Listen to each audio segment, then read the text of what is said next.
Greetings. We here at PLD Projects want to make it known that we wholeheartedly support the strikes by both SAG-AFTRA and the WGA against the greedy corporate studio executives. It is a fight for basic human decency. Our reviews, discussions, and critiques are in no way supporting the studios, merely dissecting the art and how these wonderful actors and writers continue to influence us on a daily basis. We thank you.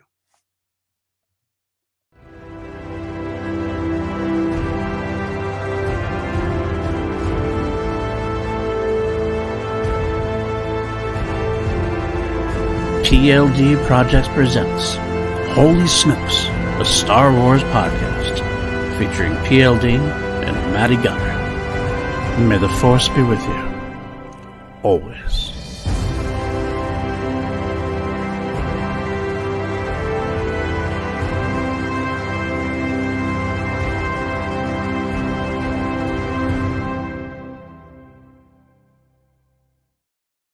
What's up, everybody? Welcome back to PLD Projects. Welcome back to Holy Snokes. It is time for another episode.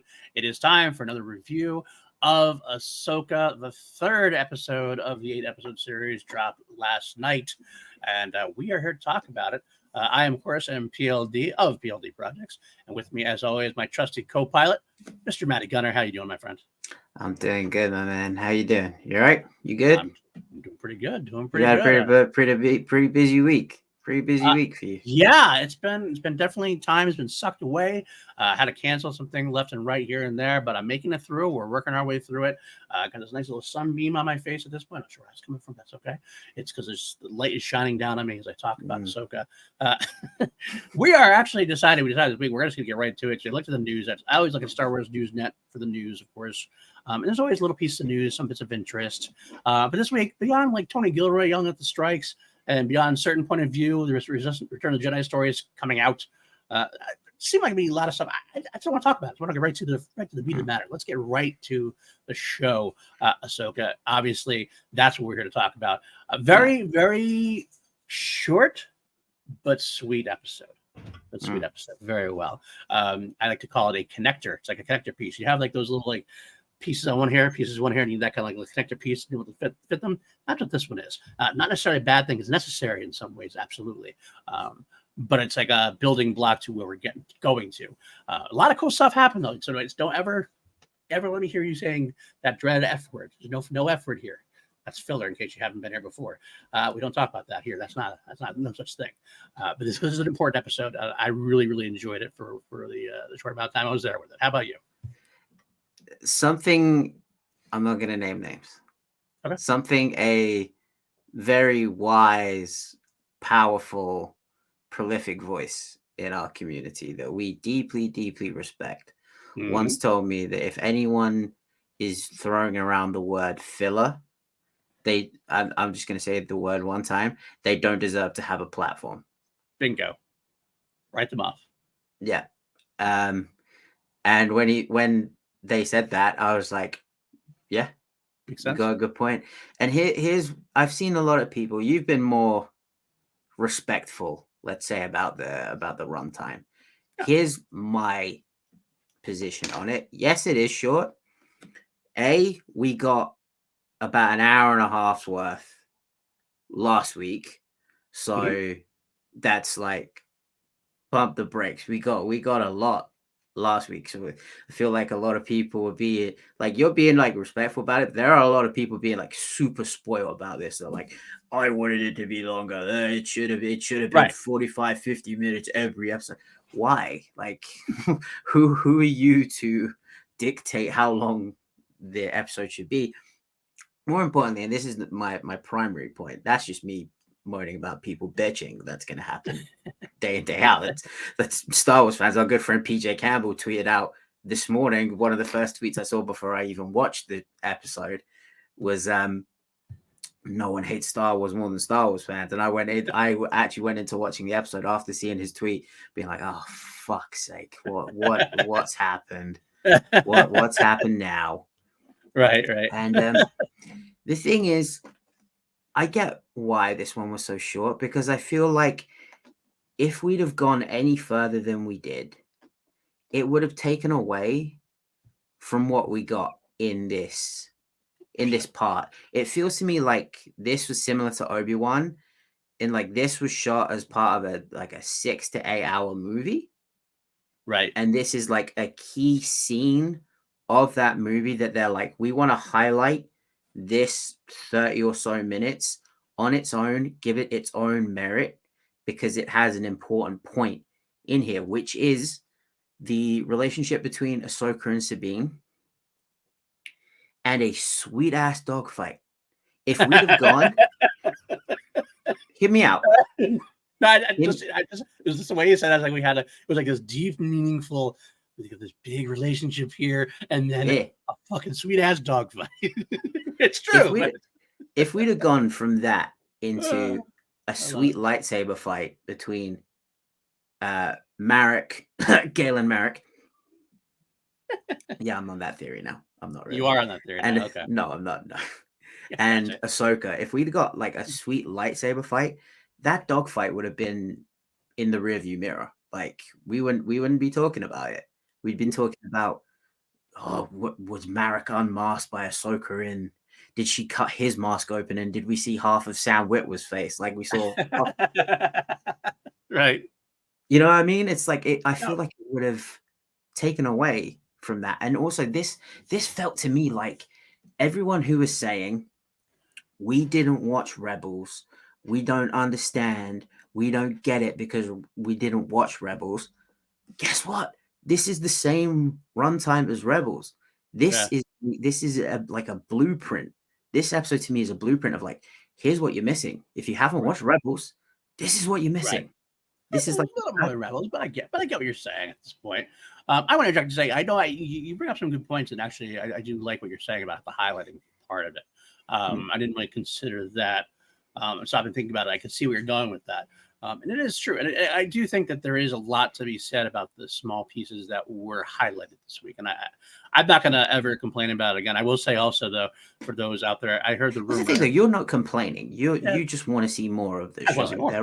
There are people that are genuinely like, oh, my God, Lucasfilm are doing it again. They're doing 30 minutes. It's like, bro, when we were growing up, how long were cartoons? How long were Saturday morning cartoons? Mm-hmm. Like half an hour long. Mm-hmm. Yeah, absolutely. I will say, according to a tweet I saw, I can't remember which tweet it was, but it looks like it's a solid place. That next week's episode is going to be 42 minutes, so we're back on the here we go. Back on the solid side of things again. So no more talking about time today. That's all about as far as running time goes. Just want to get that out of the way early. I think let's just concentrate, rest on instead of what we wanted, what they gave us, which is more important to me anyway.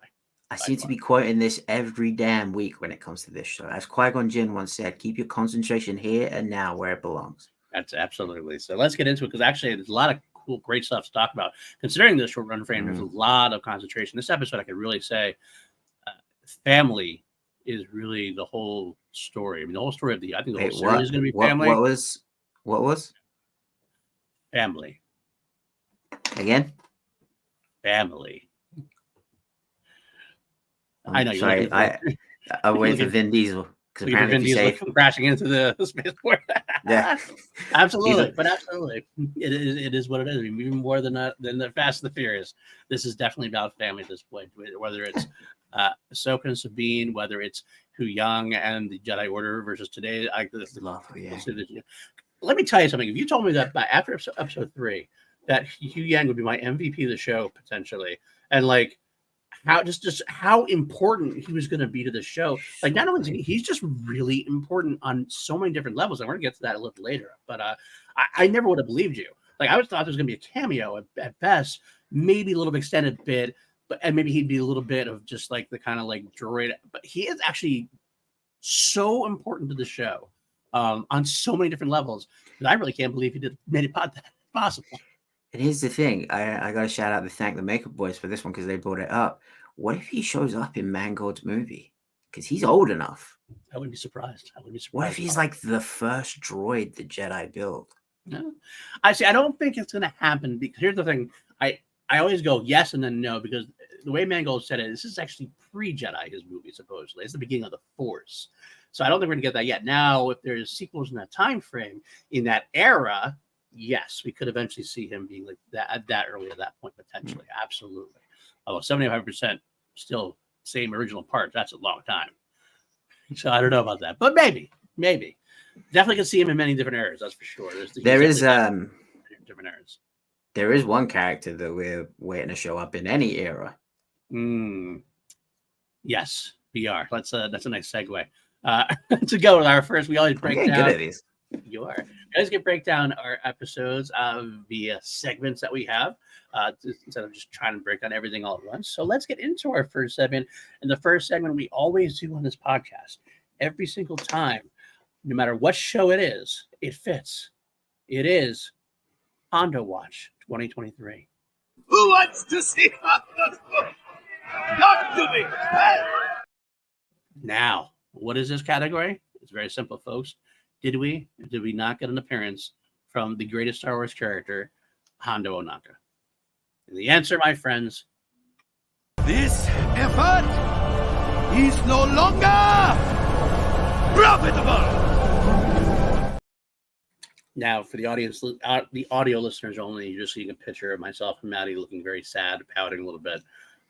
We're tired of that segment. We're tired of the no answer.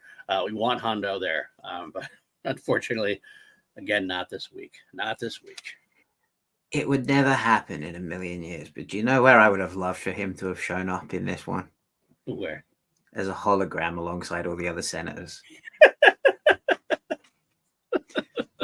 Because let's face it, in the real world, there's been some people that have swindled their way into positions of power that are worse than Hondo Ohnaka. That's very true. That's very true.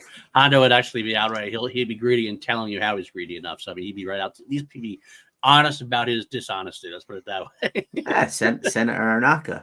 Senator Ohnaka. I like the rings of that. I like the ring of that. Representative Ohnaka. I like him better some of the senators we got, to be honest with you. So that's we're gonna get to that piece. We'll get into that. Sith. We'll get into that. Yeah, there you go. But yeah, unfortunately, no Hondo this week. I still hold out hope that eventually, but my hope is starting to dim. I don't believe the way the show appears to be going. I mean, Dave could prove anything at any time, anywhere. I kind of feel like this is not quite the tone we want for this show. So I'm holding out hopes that Skeleton Crew might be the best next chance we get. But I'm still crossing my fingers. I'm crossing my fingers, but I'm also like thinking Dave's gone. There you go, you dorks. We gave you Jason and his green hair. That's it. Shut up and leave me alone for the next 3 years. We'll get into that too, absolutely. Next segment we got here, we call this one Once a Rebel, Always a Rebel. Once a rebel, always a rebel. This is where we talk about we basically do the breakdown, the little brief breakdown, instead of going through everything, just kind of a summary to all the points we want to hit. So this was like I said, it was a short episode, but it had a lot going on. We opened up before the title drop. We get Ahsoka and Sabine in training mode, which was wonderful. I loved everything about this. The music score behind it, the lessons learned straight out of Lucas's mouth for some of these things. Some people have had there's been some problems, with Sabine becoming force sensitive and everything else. And some people haven't liked it. You can have that opinion. I understand the opinion of being a little wary about Sabine being force sensitive after Rebels went down. However, I think they're going about it a proper and good way. I honestly probably would have had a little bit of a problem with it myself if all of a sudden Sabine was just you throwing the force around and using it like a Luke Skywalker or like a Rey right away or something like that, like an Anakin right away. It doesn't make sense. But everywhere they're going with this is a great idea, especially given the time frame of where it is. The Jedi are done. The Jedi are no more. And while Luke is in one corner trying to bring the Jedi back, Ahsoka's in another corner trying to kind of create her own new way of looking at the Force. She's not going to follow the Jedi Order way. Sabine is someone who, as we learn, quite frankly, especially by Huyang, which is one of the reasons why Huyang is so important. Huyang is basically representing that Jedi Order. And not necessarily in a bad way. It's just, this is what was old. This is the traditional way. It's to remind us and Ahsoka what the traditional way is, so that Ahsoka can kind of say, yep, that's what we did. You did. This is what I'm doing. And she'll kind of drag Huyang into the future with her. But Sabine is someone who would not have been trained as a Jedi in the Jedi Order. I've seen a lot of people calling it the Disaster Apprentice line, because Huyang mentions, oh yes, you do come from a line of untraditional Jedi. That's true. And Ahsoka even says point blank to him, because he's like, it's criteria that held up for over a millennia.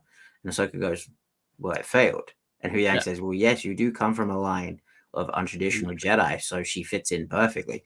And that disaster line was Yoda to Dooku, Dooku to Qui-Gon, Qui-Gon to Obi-Wan, Obi-Wan to Anakin, Anakin to Ahsoka, Ahsoka to Sabine. Sabine, absolutely. But it makes sense, though, that we have people who aren't necessarily the strongest in the Force. But George Lucas has said that the Force is with everybody. The Force is in everybody, every living being. It's right there in Empire Strikes Back. If you go back and watch Empire Strikes Back, it is involved with anything that's sentient, anything that's living, touches the Force. So it makes sense that anybody can absolutely touch the Force. Now, there is the quote-unquote talent, or maybe the midichlorian level, whatever you want to talk about. Obviously, someone like Anakin has it in spades. That can do whatever he wants. He's almost all-powerful. He can almost touch everything. Sabine is the opposite in that spectrum. She has barely any talent. It doesn't mean she can't tap into the Force and use it to enhance things, whether it be just simple battle skills, whether it be just guiding her, whether it be just something simply meditationally wise. Yeah, I don't think you're ever going to see Sabine becoming a great Jedi Knight. You're going to see, and Ahsoka doesn't need her to be a Jedi Knight. That's what she said. I love that line. Not my favorite line. We're not getting there yet. But I like what she says. I don't need her to be a Jedi. I need her to be her. And her just touching the Force is the best that she can be. I love that. And this whole first sequence, even as it apes a little bit of almost taking up lines from A New Hope with Obi-Wan and Luke, as far as like the blast shield goes, I can't see, I can't fight. A lot of it was great because it showcased where Sabine was, where she wasn't, what she needs to work on, what Ahsoka needs to work on. She's not exactly used to being a teacher herself. A lot of great things come out of that first segment. I also think a lot of people that are saying it takes away from Kanan training Sabine are not seeing that, like, do you think Kanan would be disappointed if Sabine started training to become a Jedi? No, he'd be stoked. Yeah, absolutely. He'd love that. Absolutely. So he wouldn't know how to do it, and he'd be confused on how to do it. But he would he'd love the idea. I think he'd love the idea to train everybody, because he even said those are quotes from Kanan as well when Hera questioned him on it. Because he said everybody can touch the Force, but she just needs to focus and use her focus and determination. And Sabine, as a Mandalorian especially, is not someone that's very known for her patience. Not one who's known for her focus. She's more used to the dark side kind of aggressiveness, of getting that anger and the frustration out. And that's to her peril sometimes, as Ahsoka points out, pretty easily. Yeah. And Huyang even says, historically, there's been very few Mandalorians that have become Jedi, which one makes me think, wait, we know of two. Who are the others? Yeah. And three, like, it's like, if because she doesn't have that strong connection to the Force, she's less likely to be swayed by the dark side. Right. Absolutely. Especially let the dark side control her like that, because she's not touching the Force as deeply. Absolutely. Maybe that's what Ahsoka's thinking, perhaps, in a way. But I do love the dichotomy between Huyang and Ahsoka about that. It's really showcasing that, once again, just like George Lucas said, and this is why I always go back to it. I'm just showing some people who maybe don't agree, is like, this is what George Lucas said. George Lucas has stated that the Jedi were arrogant. Jedi caused imbalance themselves. The Jedi failed. So Huyang, as much as I like him, much as he's coming across like the prequelist in a way, he is preaching stuff that worked for a long time, but failed. And Ahsoka is the new way, the new order. And that's a good thing in this time. I like that this time. It kind of makes you think of like institutions like Harvard or Yale or Oxford. It's like, why should anyone be denied an education because of where they come from? Or maybe they didn't have the greatest upbringing in life. Maybe they came from, somewhere not as affluent. They didn't have the opportunities, the same opportunities as other people. And now it makes me think that, like, the Jedi Temple, because Huyang even says that the Jedi Order would never taken her on as apprentice, kind of makes me think that the Jedi Temple is like this, like, snotty prep grammar school where, like, you have to be of a certain background or a certain potential, otherwise they won't even look at you twice. So she has to go to like a not I don't want to say crappy public school, but she has to go to like a normal, like, state funded public school. So and you're like, calling Jedi Academy Harvard, and Ahsoka's way is a community college, basically. yeah, she's the Sabine's getting her. What do you guys call it? The GED, the good enough diploma. High school GED, absolutely. Associate's degree and a 2-year degree in college kind of thing. Absolutely, yeah. That's the way it is. But you know what? You still get a job that way. Sometimes you learn more that way than you do in other ways. So, absolutely. Experience outranks everything. As Ahsoka well knows. Also, likely seeing I think the likelihood of saying Rex is a little bit lesser now too. But maybe at the end. I have a feeling. Well, we'll talk about that stuff. We're going to talk about that at the end. When we get into our predictions and stuff. Let's move on to the next little bit of this segment. We got this segment going on. The next story bit. We got to go to the New Republic fleet where Hera was. Hera talking to the Chancellor Mon Mothma, and senators there. And I love this scene so much. First of all, I love Genevieve O'Reilly as Mon Mothma. I love her more and more. I love seeing her in different eras. Now seeing her as the Chancellor, it's definitely different from seeing her in Endor. Much different positions at that point. I love seeing all the different senators. Just getting to see a Gran, which is a great alien. We haven't seen too much of the Gran. And getting to see Shono, Hamata Jono, who is the father of Kaz from Star Wars Resistance. So I just love a little piece of world building there. Probably people who know Rebels have no idea about Resistance. I actually, honestly, I'll be honest, I haven't finished Resistance myself yet. I watched a few episodes here. It's definitely for a younger audience, and that's fine. It's good for them. I am going to finish that one at some point. But his father makes an appearance there, and so it's nice to have that. He died. Spoiler alert: he dies in Hosnian Prime. Force Awakens. That's like he's on that planet. That's where it happens. Can I be honest? This is gonna sound like kind of sadistic, but after everything we've been given of the New Republic, anytime I watch that Starkiller base scene now, I get a kind of satisfaction from it. Well, I'm gonna talk a little bit about that soon too. So I'm gonna hold my tongue on that right now. But I don't necessarily disagree with you. But there's some great stuff there. Obviously, we get a great depiction of where the New Republic is. That they're, I mean, in a way, if you try to step back, obviously we see it from our protagonist side. Stepping back, this is a people who have been at war forever. You had the Clone Wars, you had the Empire drilling everybody down, then you had the rebellion. I can understand why people are basically willingly like, no, the war is over. You guys are trying to warmonger. We're done. The Empire's faded. We're good. Yeah, of course there's going to be some outliers. There's always going to be some people in the it's a big galaxy. There's going to be some miscreants. They were arrested. They were dealt with. Thrawn died back before the Civil War even really started. He's been gone forever. You just want to get your friend. I get it. You want your friend back. You don't get the New Republic resources for it, though. I kind of understand their viewpoint. Is it short-sighted? Absolutely. Is it shitty? Do they treat her poorly? A war hero like General Syndulla? Absolutely. But I think it is more layered than that. We try to take a step back. But I'm definitely interested in seeing more from that side of it. And we do get the side the Chancellor Mon Mothma is still Chancellor Mon Mothma. She does mention Jason, which is the first get the name drop, which is a nice point before we get the actual introduction. We get the name drop of the character. But unsurprisingly, they are not won over by Hera, and that's very typical. Because quite frankly, and I'll put this from a story point angle, it's very typical because Star Wars has always served best having our heroes be a plucky rebellion rather than a big government. So it makes sense. Yeah.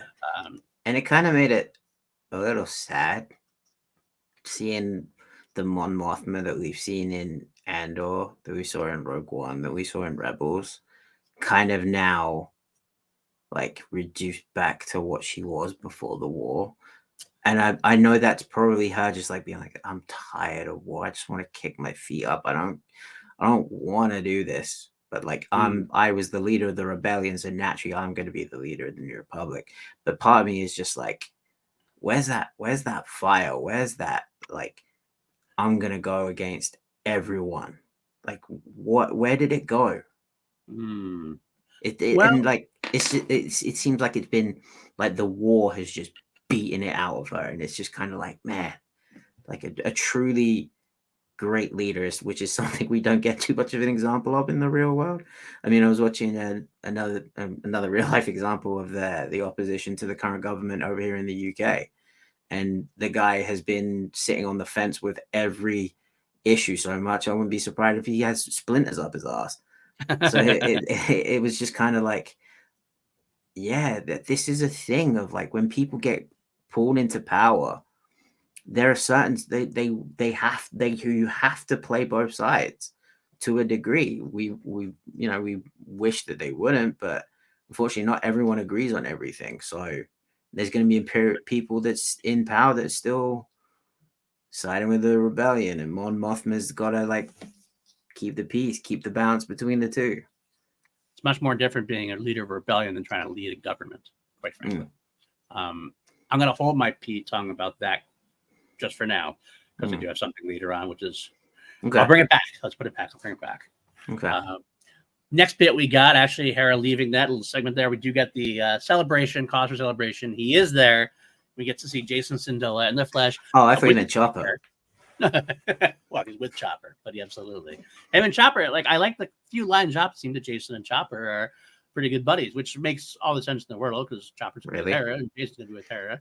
So Jason and Chopper absolutely would make a lot of sense. You would allow your children around a genocidal war criminal? Hera, yes. If I'm Hera, yes. Because Chopper's part of the family. I mean, genocidal war hero. Hero, yes. Genocidal war hero. Exactly. I like that, though. And Sabine is mentioned. It just does a great job of setting up a lot. It sets up a lot of little things here. And especially, they give Jason the line, I can't believe it's not going to be followed up on. I want to be a Jedi, too. Say his name. Just, why are we dancing around the name Kanan? Why are we dancing around it? Just say his name. They should. I think she should have. Or at least could have said your father. Something to that effect. Or Mon Mothma could have said it. Yeah. Or Sabine could have said it. We'll get there. I think knowing Dave, he's holding off for just the right moment. Just the right moment. I hope so. I hope so. But I do love seeing that. Unfortunately, Hera does not get the fleet she wants. Then we go back out to the ship where Ahsoka and Sabine get the news from Hera. Well, they have a conversation first. It's a great conversation they have. We actually get to see Sabine doing the thing that every kid in the 80s did and the 90s. I'm going to try to get the cup. I'm going to try to use the Force to get the cup. I did that several times myself. I thought nobody was looking. It never quite came to me. I think once my dog ran into the table and jumped the cup a little bit. I went, oh my God. I went, oh no, it's not right. That's I used, for me, it was the TV remote.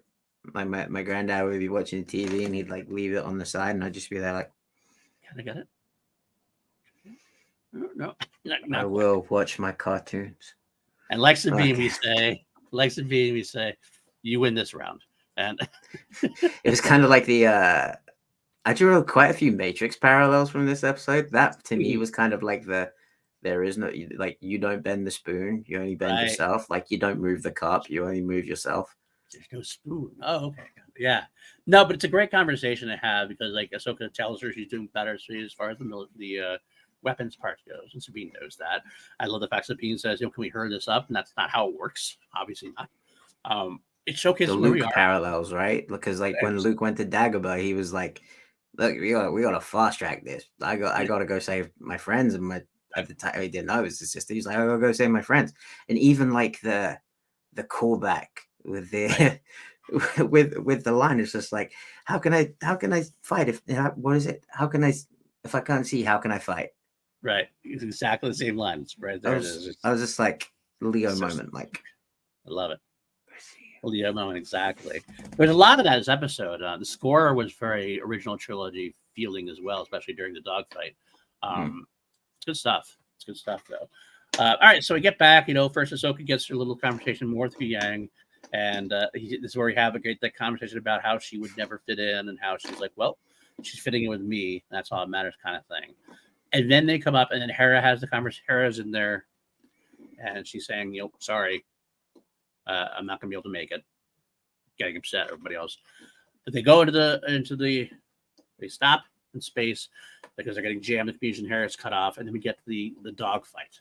dogfight, which comes up pretty much right away. We get Shin Hati, Marrok, and a couple of, well, let's say I know it's not Star Trek, but they're basically red shirts going to attack Ahsoka and Sabine on the ship. We get a nice little battle, nice little dogfight, which is a great action piece. It was like just like out of World War II, just like Lucas always liked. Getting to learn Sabine, a little bit rusty, but gets her mojo back.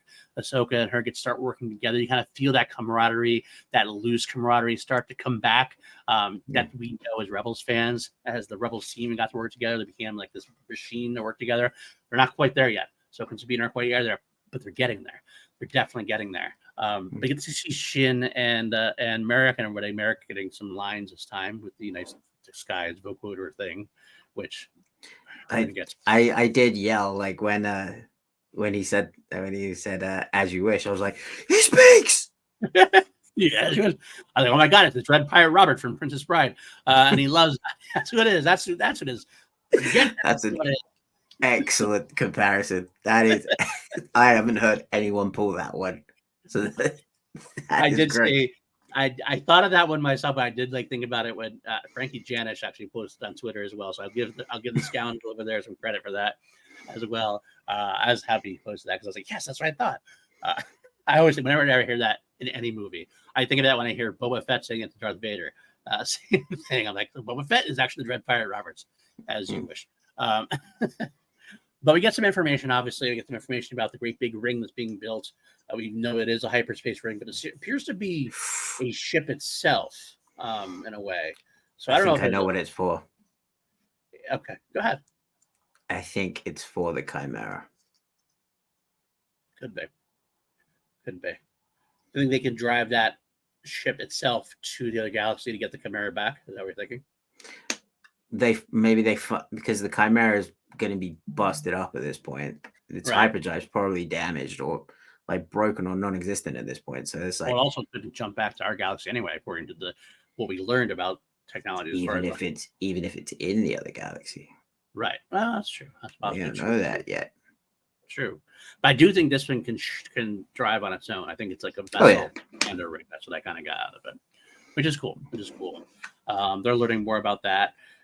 Shin, Morgan Elsbeth on the ring, and Shin and her crew do strike some damage against Sabine and Ahsoka, especially because the Yagas look like, I need more time. Get closer. What? The ship goes dead. Sabine has to try to like fix it, and Ahsoka does. This is right out of Star Wars: The Clone Wars. Generally, I could see this. So Anakin, so Clone Wars. She goes out in the spacesuit and starts battling on the wing against these starfighters. A little bit of Rey from Rise of Skywalker, the jump over the ship and everything else. But it's so badass. It's so Star Wars. And it made sense that they would be distracted. Like Shin and the others would be distracted by seeing Ahsoka on the wing. Instead of firing at the ship itself, they're going to fire at Ahsoka because they really want her dead. I saw a lot of people like complaining about the helmet. And let me tell you guys, any flight suit or any jumpsuit is like custom tailor-made to the person wearing it. Yep. Like that's just across the board. Any pilot suit, any like space jumpsuit is custom made to the person wearing it. So I thought that was a really nice added touch. And you know that they are gonna pump the merchandise hell out of that. Absolutely. It's on Ahsoka's ship too, so obviously it's her spacesuit. So like I never understood why I would be upset about that. And plus, it's like now she hasn't gone to space before. I mean, I don't know. Whatever. Either way. One little thing I think I've actually just remembered. Did you see the collection of lightsabers in the back of the training room when they opened up like the closet? I didn't. There's a massive collection of lightsabers. Oh wow! I have to go back and check that out. I totally missed that. I wonder if that's like Hu Yang's like special closet. Maybe. But he also had like the extra General Grievous arms as well. Right. Oh, that was kind of fun. Yeah, I did think about that. I think that was specifically. Actually, I got to say, I know where it's before. I did like that the training where they did it. How like he had like the beam of light and he was like recording. They look like donuts on a skewer. Right. But the way it was hit was like perfect though. Like that. That's a cool training method. I did like that. So anyway, Ahsoka they get to fix the ship. While Ahsoka kind of gets lost. They grab Ahsoka again. You get back in, and then we get to see live in action the Purgle. And I gotta tell you, the Purgle looked more majestic, even like in live action than they did in animation. My son actually said that's my son, who loves animation. Like in general, animation is much better than live action for anything for him. That's just his thing. He loves animation, and he even said that. So when he said that, I'm like, okay, so it's not just me. They were beautiful looking. They were awesome looking, and I loved seeing them in live action. And seeing them obviously in this planet makes me think a little more that they're at this planet for a reason. Obviously, it's a planet that Purgle are. This is on their manifest, so to speak. They must go back and forth to here, and maybe they're harnessing the Purgle somehow with this ring, possibly. I'm not sure yet, but they're definitely going to play a part in there. Loved it, using the Purgle as a distraction to get through. They kind of get down on the ground, not crash, but get down to the ground. And then we pretty much end the episode as we jump to Baylan, saying that they're down there. Let's send some HKs after those meat bags. Basically, that's how that ended. But that's the basic gist of the episode. We didn't get. I thought for sure we were getting Ahsoka versus Baylan this week. I think it's gonna be next week now. Maybe even not. I'm almost like I'm not going to predict anything anymore as far as that goes. So I feel like Baylan's going to be like the final boss. Yeah, man, potentially. And like Shin is like Shin and Marrok are like the two like sub bosses that you have to beat to get to the main boss. And then Thrawn's probably gonna. And you and me have been saying this for a while now that Thrawn's probably not going to come into this till like right at the end. You know, I agree. I think episode 7 or 8. I mean, maybe the end of episode 7, we get like his first appearance. Episode 8, he's in there, and then that's not how the whole thing ends. I think it ends with them all getting back, and maybe the very end of episode. I honestly would be surprised. I think end of episode 8 is where we get Ezra. Like somehow Thrawn gets back. My prediction in a way again. Prediction at the end of the episode, but one of the things I'm thinking about potentially, Thrawn gets back somehow, and Ahsoka and Sabine also get back. And somehow they didn't know it, but they bring Ezra back with them. And all of a sudden, Ezra kind of pops out from some nowhere, whether he's like knocked out or in carbonite or something. It's going to be, I don't know. I'm going to say Thrawn end of episode. And this isn't like a prediction. This is just what we've been saying this for ages. I think Thrawn episode 7, Ezra post credits episode 8. Could be. Could absolutely be. Would be surprised at all. So. All right, let's move on then to our rest of our segments. First of all, our very next segment is about a master's and apprentice. We call this category the master. As your master, it's my responsibility to prepare you. This is basically where we say what's our favorite character of the week. Could be anybody. Could be a master. Could be an apprentice. Could be a senator. Could be, it could be a Purgle. Matty, who was your favorite character of the week? Who was your master of the week? Mine was Ahsoka because. Okay. We're now starting to see the old Ahsoka start to come through more. She was always there, like from the beginning. Like we see her, even in the Mandalorian, like when she was with Grogu, like she was smiling and stuff. And it's like she's still in there, but it's like as with anyone, as you get older and you experience life and you experience its hardships and everything, that kind of inner child, that inner joy, kind of dies a little bit. And Ahsoka's been through some Sith. She's been through some Sith. And I think it was cool just like seeing like the little like smiles and stuff at Sabine and like the bust in Hu Yang's. I don't know, does he have balls? I don't know. Sure. But like they're busting his chops. Just like 75% original parts, so I think the balls are in there somewhere. And then you see like her adventurous side of like just being like, all right, get the ship going. I'm going outside. What like when she said that, I was like, okay, maybe she's got like a version of the Phantom. She's got like a little ship underneath the ship. No, she is literally going outside. Nor the Jedi would do that. Only the apprentice of Anakin Skywalker would be like, yeah, I'm gonna go do that. Right. And just like the flip she does over, and then she just cuts one wing of one of the fighters. I was just like, oh, so badass. That's so sick. So badass. Love it so much. Good choice. For me, For similar reasons in a way. And this is why it's kind of weird to say it, but I'll get there. I'll come back around to it. It's Hu Yang. Again, I love Hu Yang. This is 2 in a row for you for Hu Yang. 2 in a row. 2 in a row. He's the MVP and I think. And I think he is underrated, and he really is he is the lubrication that's needed to get everything going. And here's why. What you said best is about Ahsoka and her joy.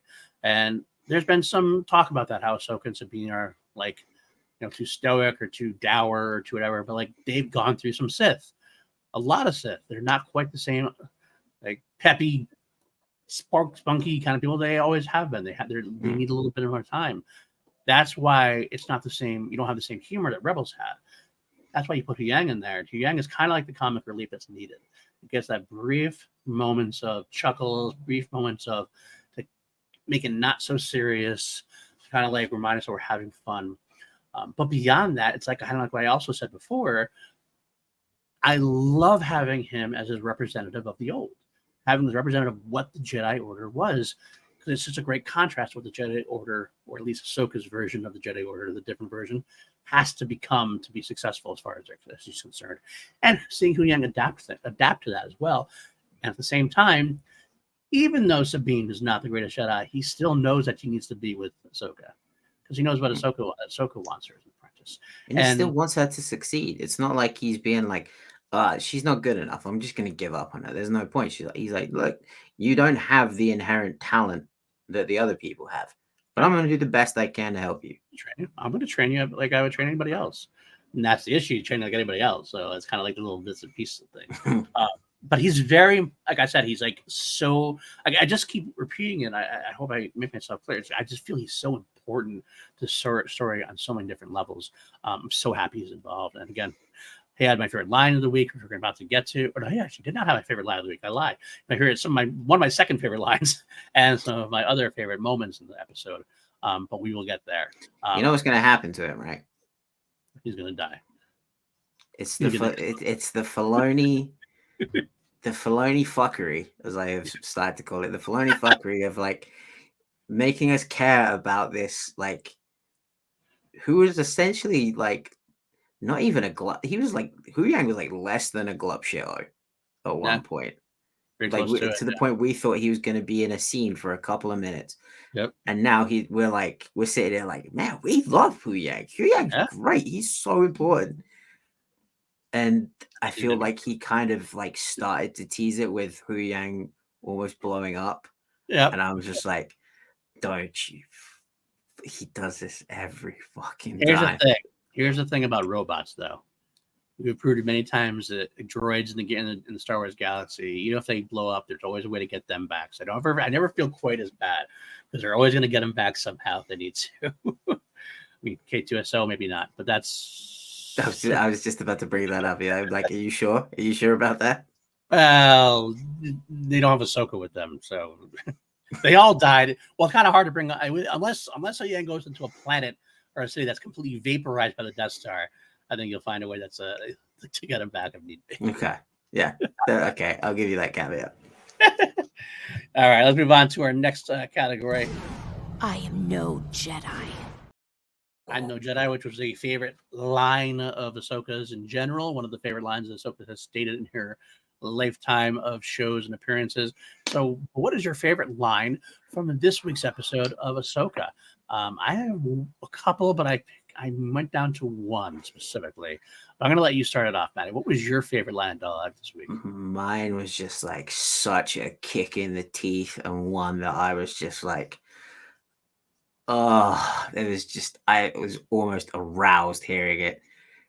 Just when Hera says, were you in the war center, or did you just sit back and wait to see who came out on top? I was just boom. That mic drop. Now, if that had been like a battle rap competition, everyone would have been ah! Where is the nearest burns unit on that ship? Because Ziono got burnt. Yeah, no, I agree. He's totally friends with Perrin. That dude is absolutely boys with Perrin. They're just both such pieces of shit that I was actually talking to someone in the Thank Maker Discord channel earlier. I was like, he's totally the guy that will like he will call Perrin up after the meeting and be like, hey bro, I gave your ex-wife a load of grief at work today because what a bro's for, am I right? You know, the old bad lax that gave her a bit of grief for you. That's a good point. You know, I saw somebody else say, I think it was on Twitter. I'm not sure though. I think that Zioto might be the if we're cherry picking Heir to the Empire trilogy type characters, this is our new Boris Fela potentially. Oh, I like that. I That like that. makes a lot of sense to me as well. No, that's a great moment. That was definitely a fist pump line for me as well. Just the way she said it.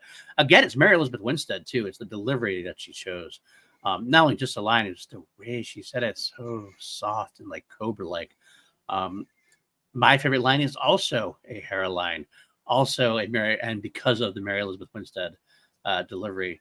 This one's a shout out to Jeremiah Morris, of course, who talked to me about this. Talked to me about Hera in general, the moments that Hera was like real to him when Mary Elizabeth came and said during the first 2 episodes. And shout out to Jeremiah. Didn't tell you this yet, Matty. He's gonna be on our episode next week. he's gonna cool. He has our patronage. He's a patron, a fellow patron. He's at the level, and he wants to be on an episode of Holy Snokes with us. And the last episode didn't work out due to scheduling. Something happened last minute, so he couldn't do it. So he will appear with us next week in some form, way, shape, or other. Amazing. So yeah, but he mentioned about Hera being a favorite character and how motherly she is to the crew. And the line delivered was after Giano says, "And it's my," I can't remember exactly Zono's line, but it was like, "And it's my belief that Ezra died heroically," and she just snapped, like lost her calm, like she was very chill. And you don't know that. Like it was like she was pretty calm about the whole thing, even when she was like striking and just like, I can't believe you're being assholes about this. And that came, Mama Bear came out, and just you don't know that, and it stopped everybody in their thing. It was where he was like, because they were adamant that Thrawn had died, and then he brought up that she just wants to find Ezra, and Hera said something like, Ezra was like, he disappeared with Thrawn. And then he just like really snottily says something like, it is of my opinion. That was it. He was like, it is of my opinion that he, albeit valiantly, died with Grand Admiral Thrawn. And I was just like, of your opinion, huh? Because you were there. Right, exactly. It just made Hera again for me. There was a ringing moment. One of my favorite lines just was snapped with the power behind it. Bravo to Mary Elizabeth Winstead for both of our favorite lines this week. Hera, doing well, doing good. So, God, I'm gonna go back and watch that Starkiller Base scene after this episode. Fair enough. All right, let's get into our next segment. This one is... There's always a bit of truth in legends. This is where we call a bit of truth in legends. We talk about lore, stuff we see in the episode that we want to get a little deeper in. We want to find out more, whether it's from another episode or from a book or from a comic or from something. And this is where I'm bringing back your conversation about Mon Mothma. Because to me, I too want to see what happened. Like you saying how like you kind of made this, I don't want to say assumption because like you're assuming it's a bad thing, but like the idea is that like she was a fighter. Here it is. They won the war 10 years later. She's back to kind of like being okay. And she's ineffective like Valorum was before, like way back before her, to a degree. But also kind of a little bit like she was. It actually threw me back to Rogue One, the time where she couldn't approve of things because she's not in charge, but yet later on, when she was told the news that Amaradis had taken the ship and left and gone to fight, what did she do? She had that good smile on her face that she knew was right. I think it's a similar thing here. I think that she is in a position where she can't, even as a chancellor, she's a person who, you got to remember that she's following Sheev Palpatine, who did nothing but make his way or the highway. So as a chancellor, she's got to almost be so careful that she's not doing that she's almost probably biting herself in the ass by not taking enough of the power when she probably could or probably should have sometimes. There's a time as a chancellor, she probably could have overruled them and said, you know what? Hera's right. I think we should send somebody. but because she's so fearful of looking like another Palpatine, or even perhaps being another Palpatine in her own mind, that she's like, nope, they have to agree. Everybody has to agree. Everybody has to agree. Nothing gets done. Now, I guarantee you, if Wedge Antilles hopped into a ship and backed up Hera or something at this planet, she would have smiled and be like, yeah, that's good. That's good. But I do want to see. People had problem with politics, the prequels sometimes. I know it's like one of the things like, oh, it's boring politics. I would love to see the politics. I would love to see Tony Andor. Star Wars is political, guys. It's the whole fucking point. War is political. I love to see Tony Gilroy do a sequel series to Andor where it's just Mon Mothma show in the Republic. Like a political thriller, Mon Mothma trying to become the better. I'd love to see that happen. Like Succession style? Something to that effect, absolutely. Probably a little less swearing, a little less TNA, it's but the same type of. No, put Brian Cox in there. Put Brian Cox in there. Go nuts. The Sad Cox, there you go. I think that'd be cool. I think it'd be very cool. I could actually do a lot with that. I think. I don't know if I'll get it, but I'll take a book because the problem I have is that we've seen so little of Mon Mothma post Jedi. Like considering we have a 7, 8, 9, we have Bloodline, everything else. Bloodline didn't even have her that much. We don't know much about her pain. So I want to know what happened because she was such a powerful leader. How did that fail so quickly? I don't know. And that's a good point because in Bloodline as well, we see Leia get admonished from the Senate because people find out that she was the daughter of Vader. Right. Was Mon Mothma the Chancellor when that happened? I believe she was, but she was sidelined. She was ill or something to that effect. I remember there was she wasn't in the story much, and I was like kind of surprised. Like, oh, I really wanted to see where she was at that point. Yeah, so, just like you gotta be democratic, but sometimes I do feel like I want to see her like just take the reins and be like, no, I don't care. Like she even refers to them as her colleagues. I'm like, no, you're the Chancellor. They're your subordinates. Like at this point, the damn bring the damn hammer down at times. Sometimes I hate to say it. If Palpatine were really Palpatine, he was right sometimes. Some of the time when he had to take command, unfortunately, he was Darth Sidious in the background. That's the bad part. But some of his actions were moving the right way. Sometimes the Chancellor needs to have strong leadership, and that's where this is a little failing at some point. But I need to see why. I need to see what happened in the background there. So that's my bit of truth and legends. Why don't we go with yours now? What do you want to look more into? Mine, and this is because I am such a fan of all things like aircraft and everything. I want to find out more about those starfighters because they looked like P-51 Mustangs or like the old Spitfires from World War II. Nice. And they even sounded like them. And I'm just like, where did they come from? Are they like older models? Are they like customized like Din Djarin's N1? Like someone's just a fan of like the old style and they've kept them restored somewhere. Like in a museum or something, and right? Restored them and like put new weapons on them and bought because like even the targeting on them looked like the old like circle with the target in the middle, like you would see in like old World War II movies, like Dam Busters, like the Battle of Britain. I was like, almost kind of like, where's Michael Caine? Is Michael Caine in one of those cockpits? That would be awesome. I would love to see Michael Caine in Star Wars. Absolutely. Very cool. I actually do want to see that as well. Definitely. All right, let's move on to our next little segment then. We have this one, which is a lot of carbon scoring here. Looks like you boys have seen a lot of action. Your favorite action beats, and we have a lot to pick from this week. The whole episode was pretty much action. I mean, hell, even Hera's little dialogue with the senators is pretty action-based as far as I'm concerned. A little different kind of action, but for me this week, it was pretty easy. For me, it was Ahsoka in space. It just made me so joyful, made me so happy. Maybe seeing her flip. You mentioned it before, the flip over, slicing the wing off the fighter, being just a general badass. It just reminded me so much of the character of Ahsoka, where she came from, completely what she would do, what her and Anakin would do if need be. I mean, it feels like this is something that would have been an alternate scene in Revenge of the Sith, that Anakin would have jumped out on his fighter to go grab the vulture droids, possibly. I loved it. I love it so much. It just reminded me of Star Wars. It just felt so Star Wars to me, especially coming from the animated verse, very Dave Filoni Star Wars. I loved it. How about you? Mine is obviously it's the dogfight. Even like the cinematography of it was so A New Hope. Like everything from Sabine going into the rig gun and being like, rig on check in, and like I love the moment where she was like, oh, so you got rid of all my presets, and Ahsoka was like, yeah, because I don't need them. Like they're yours. Like, what do I need them for? Yeah. But then there was that line, actually. I gotta remind. I'll let me reject real quick. Again, speaking of A New Hope and like they're quoting lines, she goes like some basically says like, "All right, I got one of them down." I can almost hear her going, "Hey, don't get cocky, kid. Great kid, don't get cocky." yeah. I felt that in my head. Like definitely a nice little throwback there, little nod back.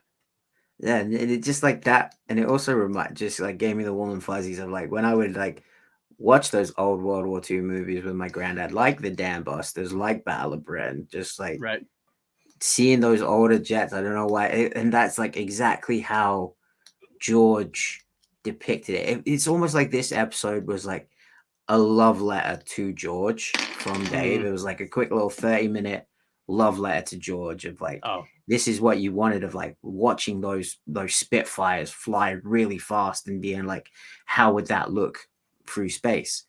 That is literally what Dave did here, because George did it with X-Wings. Yep. But in his head, it was like, how would these like Spitfires and these Mustangs look flying through space? That's exactly what Dave went and did. Yeah. I mean, I can't speak for George Lucas, but I got a feeling he loved this episode if you watch it, once you watched it. So I agree with you 100%. Very Lucasian episode for sure. For sure. With a little bit of American Graffiti in there as well, with like how they were all customized and everything. I thought that was a little bit of American Graffiti thrown in there as well. Absolutely. All right, our next little segment here, we got this one. Laugh it up, fuzzball. Obviously, no Star Wars show is complete without a little sense of humor. What are your favorite comic moments of the week? Matty, go with yours first. Mine was like during when they landed and Hu Yang just like comes back online and he's just like, what did I miss? And they're just like, oh, almost dying. And then Sabine goes multiple times. And then Hu Yang starts talking about the Purgo. He's just like, oh, this is the hyperdrive, like ring with space whales. And then Sabine goes, oh, like the ones we just saw. And Hu Yang just has like this disappointed tone. And he's just like, really? When? It's just like, bro, you poor Hu Yang, you just missed everything. Poor guy. I honestly speaking, my favorite comic moments of the week, any of the Hu Yang moments could have been my favorite comic moment. I loved that's what he serves his purposes. I hate saying that he serves his purpose as a comic relief, because that seems like he's relegating just to comic relief when he's so much more. But one of his important angles is the comic relief. And my own personal one was similar to that. I could have chosen that one. The other one I decided to choose was from the beginning of the episode. After he starts training Sabine. Sabina basically tells Ahsoka, well, Wang said I'm the worst category, I'm the worst Jedi ever, blah, blah, blah. And Ahsoka just turns and is like, did you really say that? And he just sits there and goes, it's true. Like, no sugarcoating. What? That's true. She sucks. And Sabine's like, well, she's saying something like basically denigrating herself, and then Hu Yang just goes, I agree, and she just shoots him a look like, you're not supposed to agree. It's so good. We'll keep her on her toes. I love it. He's just very truthful, very honest, very to his programming. So Wang is almost, I feel like Wang's almost always gonna be my comedic moment of the week. That's why he's so needed for the show. It's one of the reasons he's so needed for the show. All right, let's go on to our next. It's a ship that made the Kessel run in less than 12 parsecs. Less than 12 parsecs, that means 11, because we always rate things between 1 and 11 on PLD projects. We always turn it up to 11 on PLD projects. So out of a scale of 1 to 11, where do you rate this episode? Does it say 11 or is it a low 1? What are we doing here? I give this an 8.5. This was a nice little shot of the warm and fuzzies. I left the house this morning just like, I felt good. Like I left with a smile on my face after watching this. I was just like, that was good. That was fun. That put me in a good mood for the day. Absolutely. I'm going to be similar.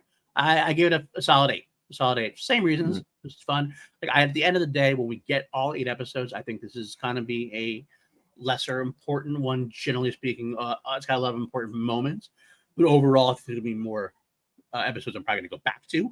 But this was a lot of fun, and I did have a lot of enjoyment out of it. And it's not like I'm looking to skip it if I was rewatching it. It's a lot of fun, a lot of great moments, a lot of great Wang. I need more Baylan in my life, though, so not enough Baylan for me. But that shot at the end, dude. That shot at the end was worth the entire episode, though. I will tell you that. Like, he is intimidating as fuck. I don't know. He might be, like, honestly speaking, the most intimidating. Like, I gotta tell you, Maul's intimidating. Like, during episode 1, like when the door opens and he's there. Maul's a different kind of intimidating, though, because he's a psycho. Like, Maul is legit psychotic. Baylan is just like this big dude that, like, you'd walk past if you like walk past him. And like, I know because, like, as I said, I've seen Ray Stevenson up close. He is huge, and like he doesn't say a whole lot, but when he does, you're just kind of like, yes, sir. Just like shrinking back, like, okay. He just, man, he looks so good there, the cape and everything else. God, I love him. Mwah. Rest in power, King. But and you know he's sending those HKs. Like, he knows that Ahsoka's because he knows who Ahsoka is. He knows that Ahsoka's gonna at one point get to him. So it's almost like he's kind of like preparing himself. He's going through the emotions in a way. Like, he's like, all right, I'm gonna send the HKs out. Ahsoka's gonna take care of him, but he gives me time to kind of like get ready and everything else. Absolutely. He's probably hoping that Shin does something. Right. That like Shin could slow her down, or that is a perfect place to discuss our final topic of the day. I'm not here to discuss my past. No past. Let's talk about the future. Next episode and beyond, or if you want to even go further than that, this is our place where we can kind of go do our fancy. I have a couple of wild thoughts here. First, my question to you: where are you at this point? Where are you on the Inquisitor as far as who they are? I am so far away from everyone else at this point. Okay, that's fair. I am so far. Right. Sam Witwer voices my favorite character. Mm-hmm. Darth Maul is my favorite character. Mm-hmm. Sam Witwer for me, is the definitive voice. You guys don't think I would love for him to pull the helmet off and it be Sam Witwer as some version of Galen Marrok, aka Starkiller? I get that the name is there, Marrok. I get that Dave said that he had interest in bringing the character in as an Inquisitor. That's great, but I'm also just like, look at his armor. It looks so rusted and broken. Like, he's been through a battle, like an intense battle. You know who did that? The Eighth Brother. Mm-hmm. Now, is the Eighth Brother Galen Marrok? Maybe, but I ain't holding out hope because it just feels like the stars are aligning, but they're not. It's just not there. I'm just like, I'm holding out hope, but I'm also just like, it feels like one of those things that the fandom does where they're like, they latch onto something and they're like, oh my God, it has to be this. It has to be, it has to be this. It's like, well, it doesn't have to be. And we're kind of setting ourselves up for disappointment. And I love Sam Witwer. So I'm kind of just like, I don't want to be disappointed when he rips off the mask and it's not him. Right. Absolutely. I will say I was wearing my Force Center Speculate Responsibly shirt the other day, and I want to keep that in mind as well, that I don't think we should get too far to any of the theories to the point where if something different is if something different is revealed, that we turn against it. So that in mind, I think it's also fun to speculate. So I have a lot of fun. I just don't, as long as you don't let it turn you, then you're okay. So I still have the possibility out there that this is either nobody or it's the Eighth Brother potentially just by himself. That's it. That could be there. However, if it's not that, I think we have 3 running theories out there. I'm going to list them in order of least likely to me to most likely. Least likely is the Ezra one. I just don't see it happening. I can't see that being Ezra. That just does not work. I'll give it a 1% chance only because I learned never to say never with Dave. And if anyone could make it work, it would be Dave. I'm giving it 1. That's fine. I totally get it. I'll give it a 1% chance. It's a low 1% chance. I'll put it that way. I only leave it there because I think if anyone could pull it off, writing wise, it would be Dave. I just don't see how it would work, and I don't want that to happen. So that's that. Secondly, I'll give a solid. I wasn't about 20% chance. Now I'm driven it down to about 10% chance, and that's the Galen Marrok of it all. There was a Twitch stream. I think I mentioned it last week. I don't know if I mentioned it a lot last week or if this happened afterwards. Sam Whitwer had a Twitch stream where he was talking about it, and somebody asked him point blank. And we were struggling to say anything. He's like, I don't know what I can say because of the strikes. I don't know. I don't know how to talk about it at all. And then he said something to the effect of, no, he kind of sort of was denying that. And he said something to the effect of, well, I didn't even, oh, wait. I was going to say I didn't even do any work on Ahsoka, but I did remember that I did do some work on Ahsoka. And it was just the way he said that. Made me think, like, if he was this guy, it'd be a lot more memorable. And, like, I could see him forgetting that he did a couple of additional voices here and there because he does all these additional voices all the time. Now, is that Sam or play to the audience? And doing the whole, I'm going to say something like that to throw you off the scent? Possibly. Did you see the cameo that he did for someone? No. So he did a cameo, and this is what like really sparked the wildfire of the theory. He said that, and I don't know why he would say this in a cameo. Maybe someone like legit paid him to say this, which I don't know why, because it could get him in shit. He said that Lucasfilm recently asked him to renew his likeness rights. Okay. Which, yeah, that does lend theory to, like, yeah, it could be him, but it's also just like maybe his likeness rights for the game are right, because this was a game that came out what 10, 15 years ago. It's maybe like you can have the character in Fortnite, something like that. Like they could do a lot of different things with that. Maybe, or they want to remaster the game. They want to re-release the game for the new consoles, for the new Xbox and new PS5. Like there could be a multitude of reasons why they asked him to renew his likeness rights. Yeah, I would say that to me that does nothing. Well, I mean not nothing, but like doesn't move the needle a whole lot for me as far as that goes. I still don't. Why would he say it on a cameo? Right, exactly. That seems weird. That does seem weird. Twitch streams is even more and more likely because it seemed like it was a genuine like response. It was like a genuine like. Didn't seem like it was that. He was kind of like, I didn't do any work. Oh wait, yeah, I did do some work. I just seemed like a weird thing. Like he did do some voices on it. Like it seems like it's not memorable that much to him. Yeah, he does a bunch of. I remember watching the Inside of You podcast that he did, right? And he did flat out say he was like, look, I've done stuff for Lucasfilm that you're probably never gonna hear about. That you're probably never gonna know it was me, right? And then my ears perked up. And I was like, what did you do? Right.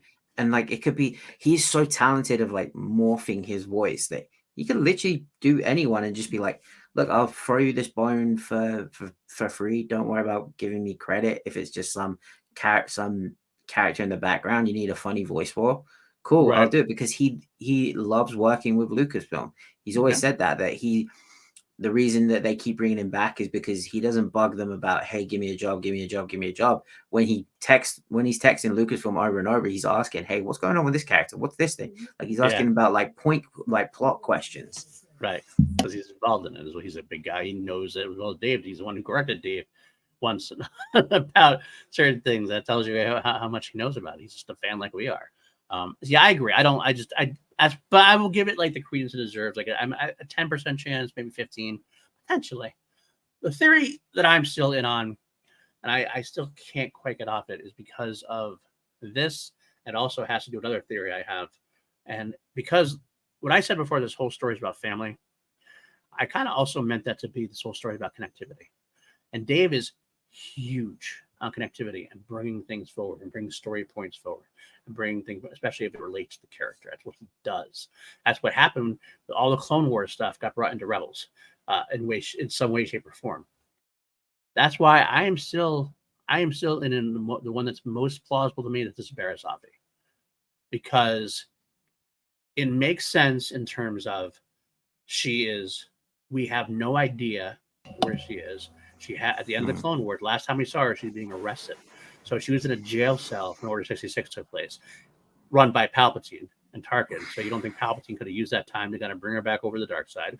Kind of like much like I see her being won over, like Rise of the Blade. Their character did. I still haven't finished the book yet. Icarus is good. I'm past Order 66 of that book. I'm really loving it. So similar kind of thing. She's actually literally important to Ahsoka's story. Like she was involved in the biggest story in Ahsoka's like career in the Clone Wars arcs.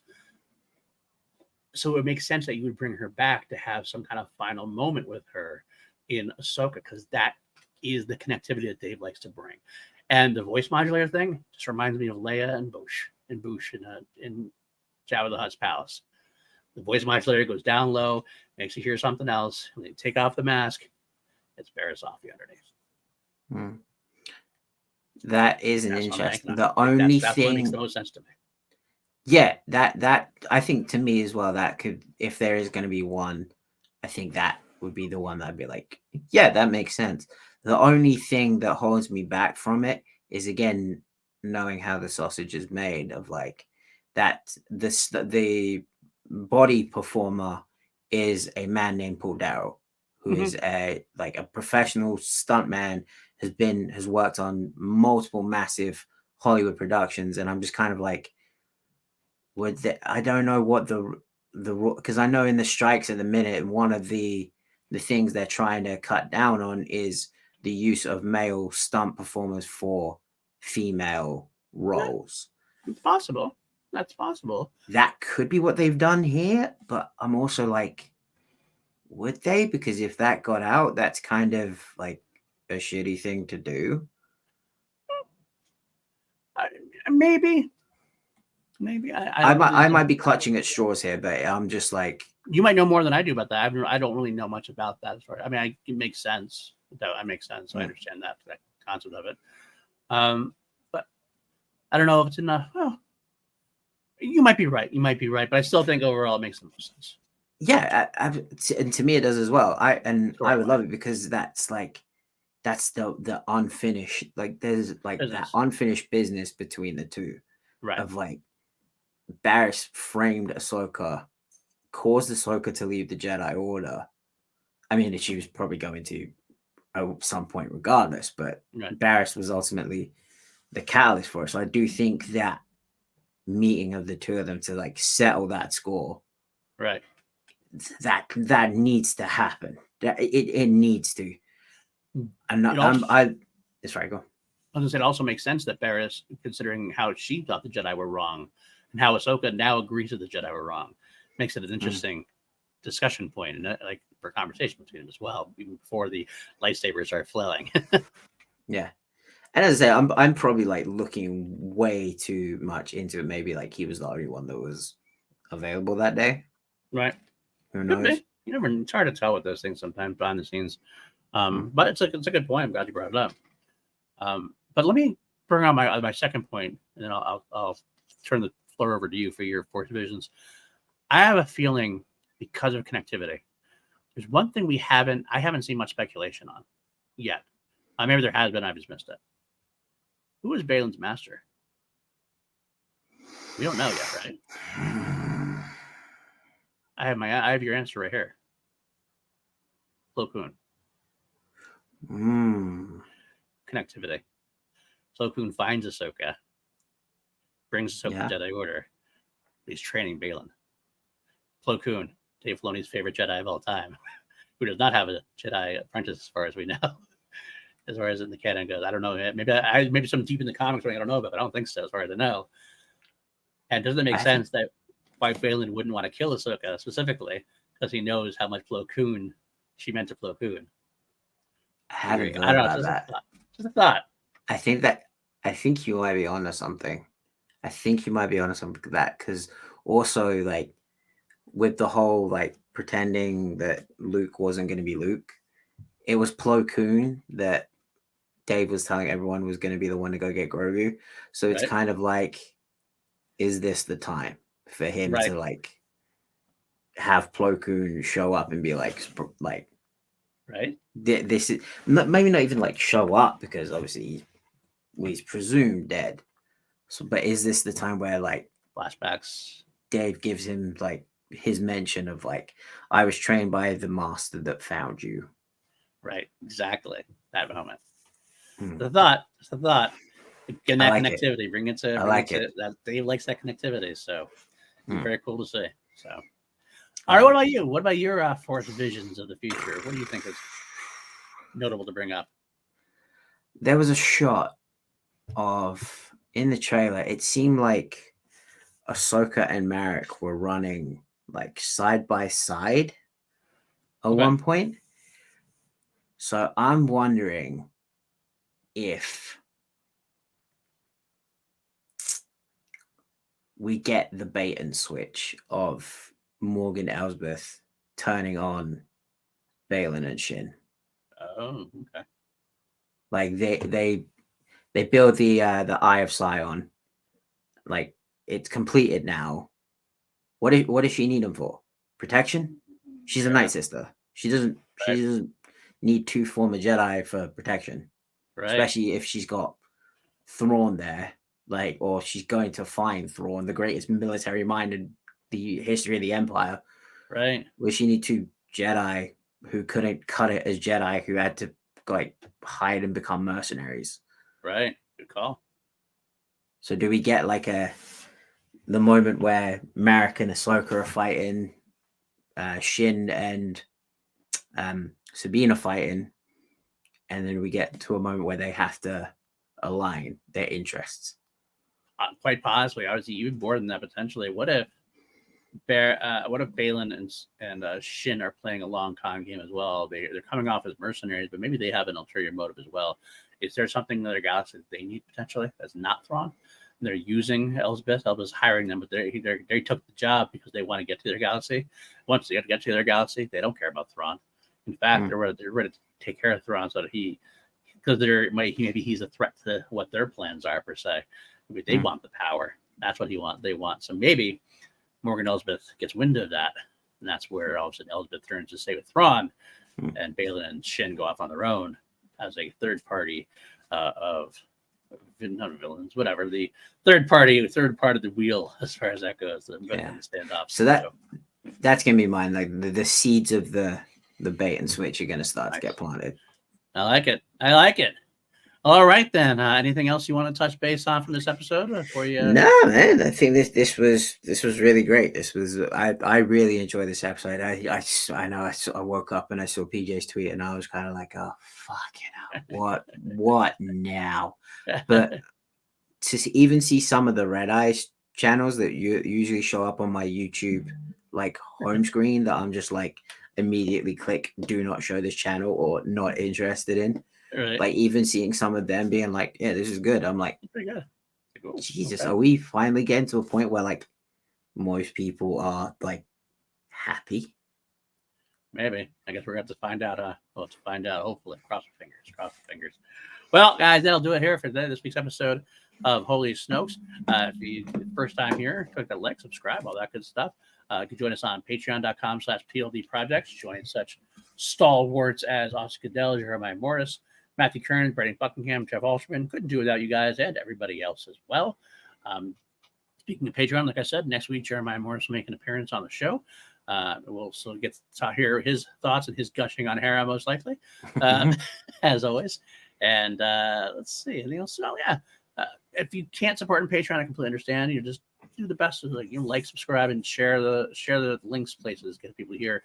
Moving towards our 500 subscribers slowly, up to about 433 now. We're getting there. We are getting there. Matty, where can the folks find you? You can find me on Instagram and Threads at Matty Mourner, Mourner, which you can also find as my band, Mourner, Mourner, on all DSPs. And you can find me here every Wednesday for Holy Snokes. There you go. For me, I'm still on Twitter for now. I think I probably will be until it goes down, because I like to watch ships burn, as it were. So you can find me at Paul Twitter News on Twitter, at PLD Projects on Threads. I've actually gotten onto the Blue Sky and I don't even know what I am over there. But if you find me, I think I'm just at pauldenuzio.bsky.social, whatever that is. I'm over there as well, though. So find me there. Find me all week on PLD projects. This week, because of my scheduling mishaps and real life, Crown Jewels will not happen. I got a feeling that might happen because I'm in life at this point. Crown Jewels will return next Friday. We're going to go into one of the biggest hits Queen ever had, Somebody to Love. It's beautiful. A lot of good versions to listen to there, I'll tell you that much. Review is coming out bi-weekly as well. Next Thursday, we'll do the 4th episode of the season, me and Lego's breakdown of 1.04. PJ and I are going through Friday the 13th. We're up to Friday the 13th, Part 3 in 3D. That's our next Two Mediocre White Dudes on film. That's going to be out next Tuesday. And I think that covers it all for now. But yeah. So until next time, folks. May the Force be with you. Always.